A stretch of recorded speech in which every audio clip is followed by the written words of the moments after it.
বিশেষজ্ঞ ডাক্তারের পরামর্শ ছাড়া অ্যান্টিবায়োটিকের ব্যবহার খাবারে ঝুঁকি তৈরি করছে। নিরাপদ খাদ্য কর্তৃপক্ষের এক গবেষণায় এমন তথ্য উঠে এসেছে। বৃহস্পতিবার শাহবাগে সংস্থাটির কার্যালয়ে একথা বলেন গবেষকরা। পাশাপাশি চাহিদা বেড়ে যাওয়ায় অবৈধ উপায়ে ফল পাকানোয় নিরাপদ খাদ্য নিয়ে শঙ্কার কথা জানান তারা।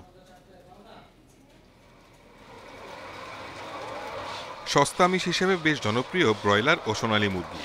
সারা দেশেই রয়েছে ছোট বড় অনেক খামার। এসব খামার ও খামারিদের নিয়ে গবেষণা করে নিরাপদ খাদ্য কর্তৃপক্ষ। দেশের 4 বিভাগে 7 জেলার 100 খামারের তথ্য নিয়ে গবেষণা করে সংস্থাটি। অ্যান্টিবায়োটিকের ব্যবহারে কর্পোরেট প্রতিষ্ঠান ছাড়া 65% খামারি ডাক্তারের পরামর্শ নিতে আগ্রহী নন। এর মধ্যে সবচেয়ে বেশি বগুড়া ও জয়পুরহাটে।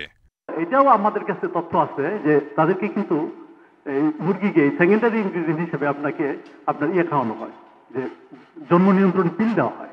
পোলট্রির পাশাপাশি গবেষণা করা হয় আম, কলা, পেঁপে নিয়েও। তারা জানান, আগে স্বাভাবিক পর্যায়ে কৃষক ফল পাকালেও বর্তমানে ক্ষতিকর রাসায়নিক ব্যবহার করছে।